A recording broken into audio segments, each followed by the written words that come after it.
Imagine this. You meet someone, they smile at you once, and suddenly your heart forgets how to behave. You check your phone every 5 minutes. You replay every conversation. You imagine your future together after knowing them for just 3 days. You can't eat, you can't focus, and your brain keeps whispering, "This is love." But what if it isn't? What if the strongest feelings you ever had weren't love at all? What if there was something completely different? Today, we are uncovering one of the biggest mysteries of human emotions: love versus infatuation. And by the end of this video, you might see your own relationships in a completely different way. Think back to your very first crush. Remember that racing heartbeat, the excitement, the butterflies, that feeling when seeing their name on your phone made your entire day better? It feels magical, almost supernatural. But here is something surprising. Your brain isn't thinking clearly during this stage. Scientists have found that when we become intensely attracted to someone, our brains release massive amounts of dopamine. Dopamine is the same chemical involved in rewards and excitement. Your brain literally starts treating that person like an addiction.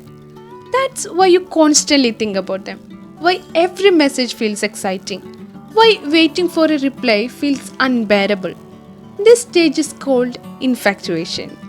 And despite how powerful it feels, it isn't the same as love. Infatuation doesn't make us fall in love with a person.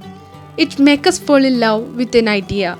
We notice their beautiful smile, but ignore how rude they are to others. We remember every compliment, but forget every red flag. Our brains fill in the missing pieces with imagination. We create the perfect version of them, not who they really are. Psychologists even have a name for this. It's called idealization. You're not loving reality, you're loving your fantasy of reality. Months pass, you begin noticing their flaws. Maybe they're stubborn, maybe they're impatient, maybe they aren't exactly who you imagined. This is where many relationships end. Because infatuation fades, the dopamine rush slowly decreases, the butterfly becomes quieter. Some people mistake this moment for falling out of love. But sometimes this is actually where love begins. Real love isn't fireworks every day, it's choosing someone, even after seeing their imperfections. Love isn't obsession, it's peace. Love isn't constantly wondering, do they like me? Love quietly says, I am safe with you. Infatuation wants perfection. Love accepts humanity. Infatuation asks, what can I get from this person? Love asks, how can we grow together? Here's another fascinating fact. Long term couples who stay together for years don't constantly experience the same intense dopamine rush as new couples.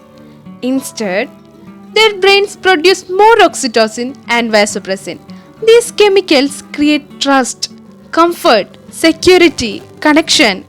The excitement becomes calmer but much deeper. Think of it this way: infatuation is like fireworks, beautiful, bright, explosive, but over quickly. Love is like a fireplace. It may not explode with excitement every second, but it keeps you warm for years. So, how do you know whether you're experiencing love or infatuation?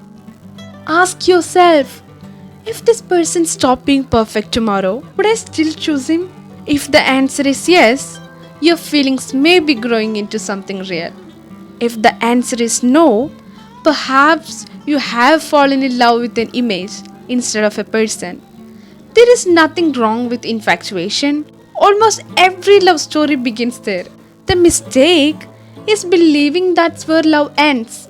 Because real love starts when the fantasy fades and two imperfect people decide to stay anyway. So, have you ever mistaken infatuation for love?